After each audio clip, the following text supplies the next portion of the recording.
Através da alimentação, adquirimos os nutrientes, as substâncias necessárias para a manutenção da vida. Os nutrientes se dividem em 5 grupos. Entre esses 5 grupos, 3 são obtidos em quantidades maiores, são macronutrientes. 2 em quantidades menores, os micronutrientes. E entre os macronutrientes, que são carboidratos, lipídios e proteínas, nós vamos falar nesta aula sobre as proteínas. Esta é a aula 1 do assunto, será uma aula geral. Nas próximas aulas sobre as proteínas, iremos nos aprofundar em detalhes. Elas são macromoléculas, moléculas grandes, gigantes perto de moléculas como a água. Elas são formadas por pedaços menores que são os aminoácidos. Existem 23 tipos de aminoácidos diferentes. Eles têm uma parte comum no centro, são cadeias orgânicas, então a parte central da cadeia é igual para todos, mas eles diferem na cadeia lateral.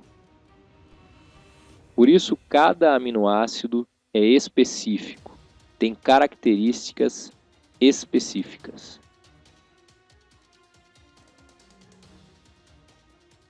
Quando os aminoácidos vão se ligando uns aos outros, eles o fazem de maneira covalente, aquela ligação onde cada átomo que está ligando quer receber elétron. Chamamos essa ligação de ligação peptídica. Quando vai se formando uma proteína, até ela ter 10.000 aminoácidos, deve ser chamada apenas de peptídeo. Só deve-se usar o termo proteína quando há mais de 10.000 aminoácidos. Como forma peptídeos, essa ligação é chamada ligação peptídica. Um aminoácido contém sempre um grupo carboxila, um grupo ácido, certo? Aquele grupo que forma os ácidos carboxílicos. E do outro lado, na outra ponta, o grupo amina. É por isso que é um aminoácido. Tem o grupo amino e o grupo carboxila. O grupo amina e o grupo ácido. Um aminoácido, quando se liga com o outro, ele faz o seguinte, na verdade é uma reação química, onde olha o que ocorre. De um lado, carboxila de um, do outro lado, o grupo amino do outro. A carboxila, ela já vai estar na forma ionizada, ó, o O aqui embaixo já perdeu o H. Tá? O grupo amino estará protonizado aqui, também ionizado, né, positivamente, recebido um hidrogênio. 2 hidrogênios daqui se unem com esse oxigênio e formam água. O que sobra? Uma ligação para o carbono fazer e a ligação que o nitrogênio ficou para fazer. Você vai falar, mas não são 2 hidrogênios? Calma. O hidrogênio está com o nitrogênio está com um hidrogênio a mais. Está protonizado. O número de ligações que ele faz é 3. Então, quando ele perde 2 hidrogênios, fica com uma ligação só para fazer. E essa é a ligação que ele vai fazer com o carbono, que é a chamada ligação peptídica. Também podemos dizer, esta é a reação peptídica. Quando nós olhamos para uma proteína, nós podemos pensar o seguinte. Em primeiro lugar, ela é uma sequência de aminoácidos. Cada aminoácido é reconhecido por uma sigla. Tá? Aqui tem uma letrinha só, mas na verdade é uma sigla. Essa é a estrutura primária, quando a gente considera só a sequência dos aminoácidos. Só que esta sequência ela vai formando uma espiral. Quando nós pensamos no espiral, estamos falando de estrutura secundária. Só que essa espiral se dobra em si mesma. Tá? E essa estrutura dobrada em si mesma é o que a gente chama de estrutura terciária. Várias estruturas terciárias são formadas. E quando essas estruturas formam um aglomerado de estruturas terciárias, chamamos isso de estrutura quaternária. Então, estrutura primária, sequência dos aminoácidos, veja aqui melhor, né? Esses aminoácidos você não precisa decorar, você só precisa ter uma tabela dos aminoácidos para conhecê-los. A estrutura secundária, veja que vão se formando aqui o que? Ligações intermoleculares para manter essa estrutura. A estrutura terciária, que é quando o espiral se dobra em si mesmo, e a estrutura quaternária, que é quando esses aglomerados se encontram formando um aglomerado maior. Repare que tudo isso é feito, da estrutura secundária em diante, isso é feito como?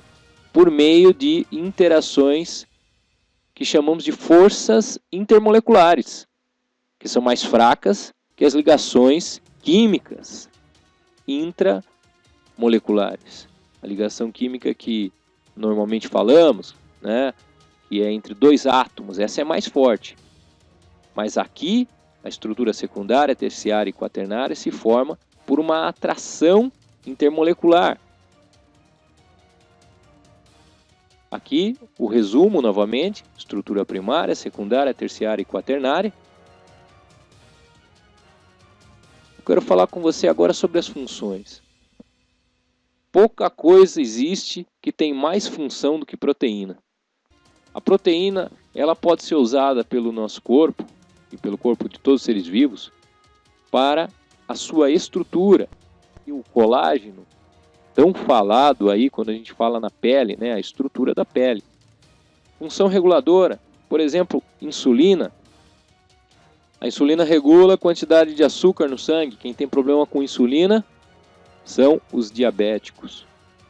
Hormônio de crescimento, o nosso corpo libera de acordo com a necessidade e com a estrutura de cada corpo, com o funcionamento de cada corpo. É liberado esse hormônio de crescimento. Quando há problema com isso, um médico, se estiver muito bem habilitado, vai poder dizer se a pessoa tem que realmente tomar aí uma injeção de hormônio de crescimento. E pessoas estúpidas, às vezes tomam isso por conta própria.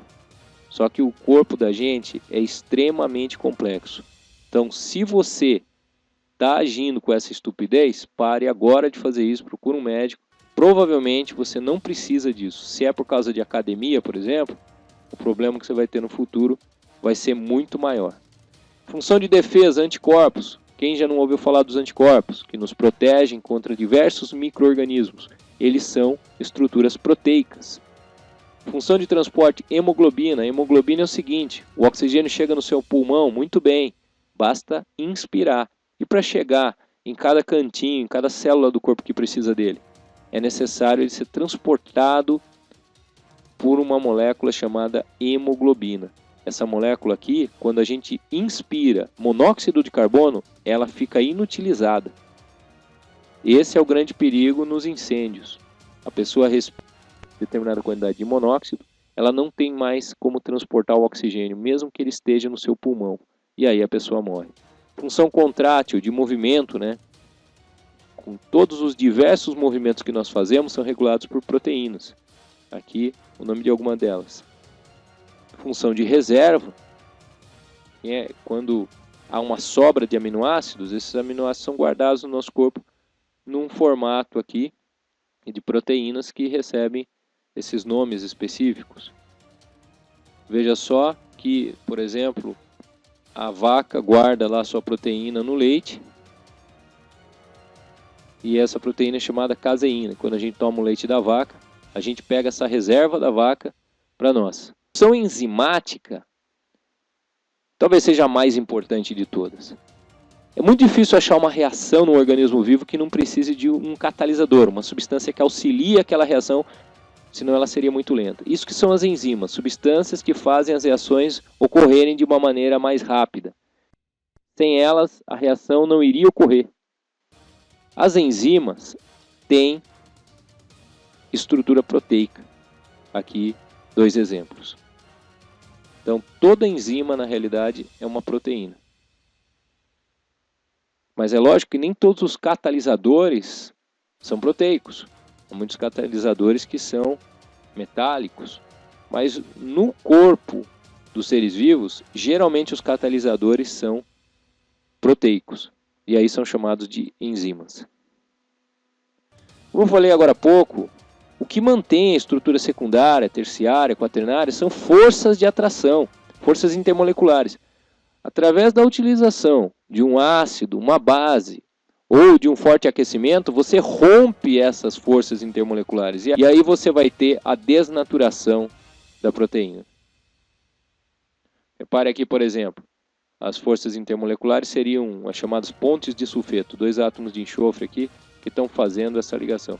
Com o uso de ureia e mercaptoetanol, é rompida essa ligação. E aí você tem uma estrutura desnaturada. Eu recomendo para você esse site e esse canal do YouTube, porque eu fui lá conferir e tenho certeza que é conteúdo sério. Procure usar bastante os canais do YouTube. E procure aqueles que não merecem muita credibilidade. Mas não dá pra gente cair naquela história de achar a internet está cheia de coisa que não é confiável, então eu não vou ver a internet. Se for assim, então você não deve entrar numa biblioteca também, porque há muitos livros também que não são confiáveis. Tá? Nós temos que aprender a lidar com isso. Eu estou dando aqui 2 exemplos para você. Procure saber com o seu professor mais exemplos, mas use bastante os canais de YouTube. E use bastante os materiais que você encontra no Google.